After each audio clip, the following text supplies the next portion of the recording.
folks, welcome to the Prepared Homestead. This is Travis. Thank you all for stopping by to watch a little truck time with Travis.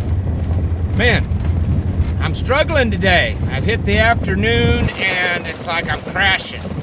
You have those days and I just hate it, you know. I didn't get a lot of sleep last night. Been busy the last couple of days, so anyways,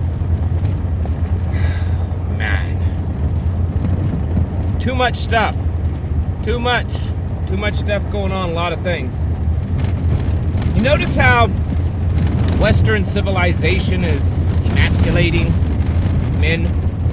I mean, this is not a secret. It's not new. Shouldn't be a surprise. But it's not just America. It's Western culture.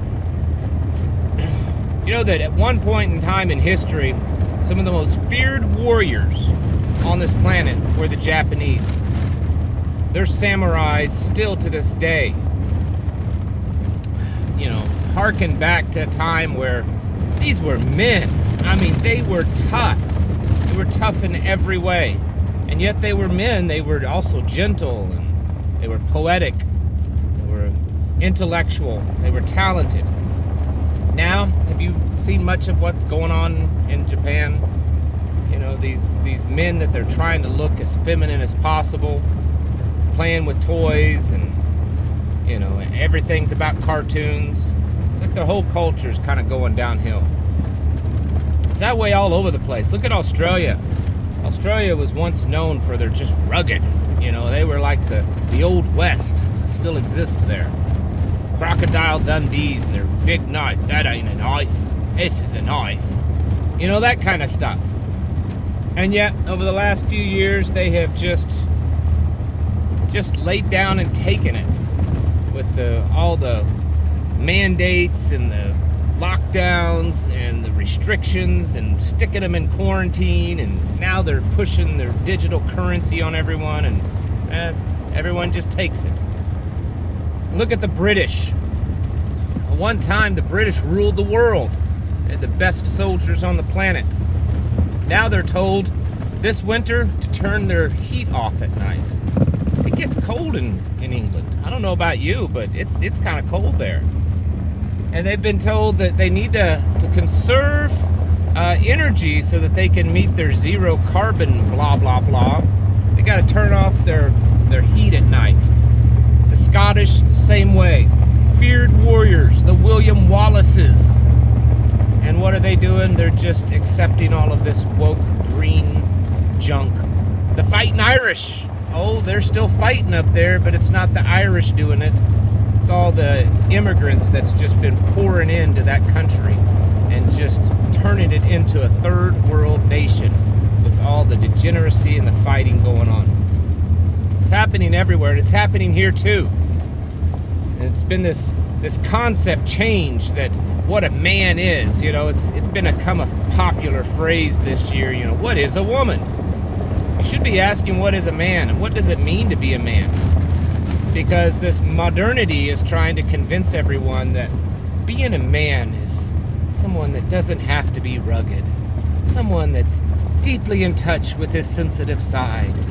He's emotional and compassionate and allows the woman to take charge, and is just a sensitive, delicate little flower. I had a comment the other day on the video, and I don't even remember what video it was, but someone said something to the effect, why do references to masculinity always have to be about some wilderness kind of guy? Because that's what men are supposed to be. Men are supposed to be rugged and tough. That's what we were designed to be.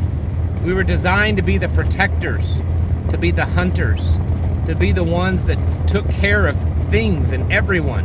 And you can't be that effectively in a rough and tumble world if you're all gentle, if you're quiet and timid, if you're delicate. You have to be tough. Doesn't mean you have to be rude necessarily. Doesn't mean that you have to be disgusting, but you have to be tough.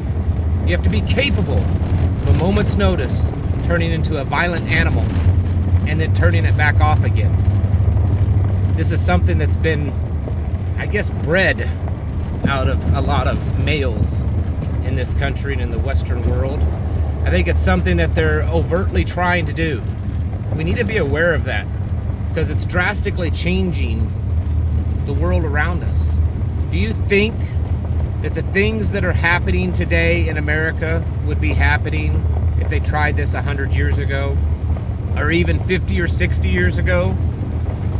Can you imagine what your grandfathers would have done? They come back from war, and then they see the degeneracy that's being allowed in America today if it was happening back in the 40s and 50s.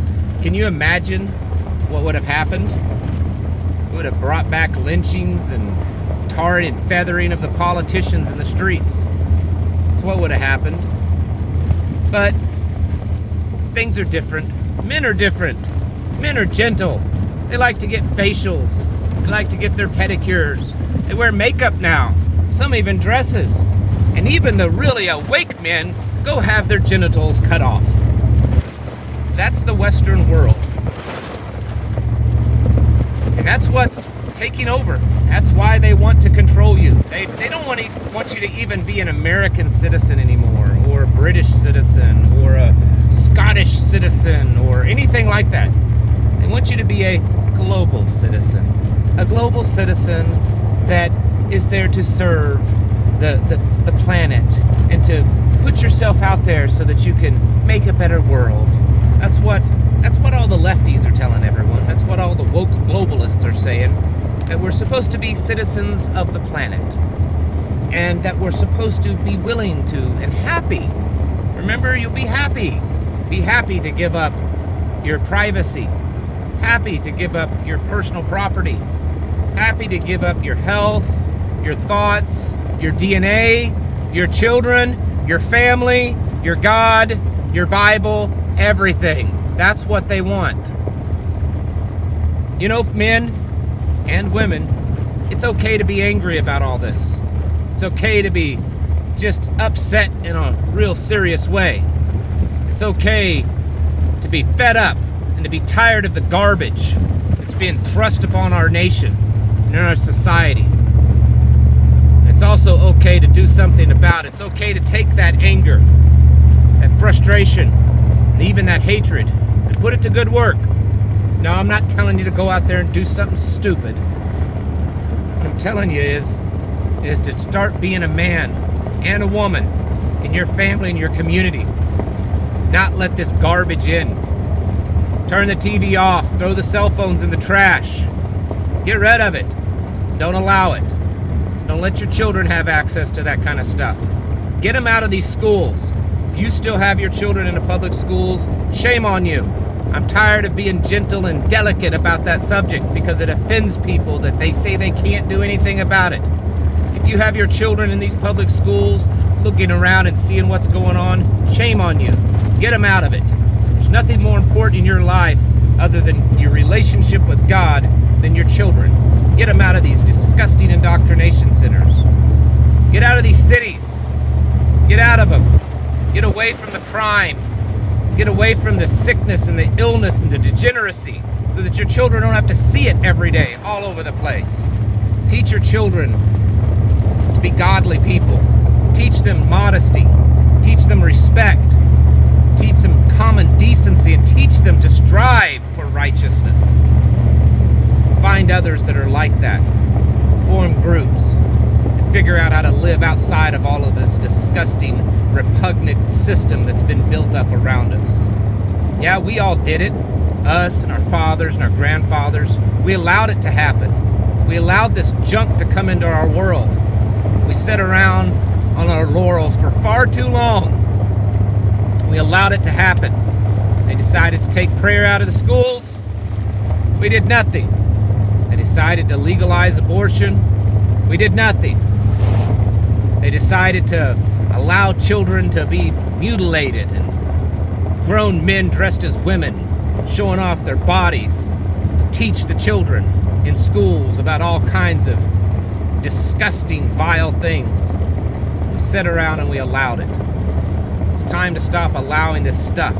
No, we can't change the world most likely, and probably can't even save this country at this point. We can save our families and those around us in our communities by taking a stand and disconnecting from it. Walk away from it, get out of it, and figure out a way to build systems without it. Because we're men, we're tough. We don't need to have their dependency. We don't need their wonderful things in our lives if it means giving up all of our freedoms. Find ways to work around it. Find ways to disconnect. Find ways to build alternative systems, your own medical systems, your own economy, your own communication systems. Figure it out. Tired of the excuses. Yeah, we all have them. I use them too, and it sickens me. Sickens me that we've gotten to this point. We've allowed this kind of evilness, this demonic, satanic evilness into our world. We were once a great nation, something to be proud of, something to shine like a light on a hillside. And now look at us. We're disgusting, and we're weak, we're pathetic. And it's time the men, the good, godly men in this world, to stand up, to teach their children properly, to run their homes the way that God intended us to do, and to keep the evilness out of our communities. It's time to get your houses in order. Prepare yourselves mentally, physically, and spiritually. Thanks for watching. Catch you in the next video.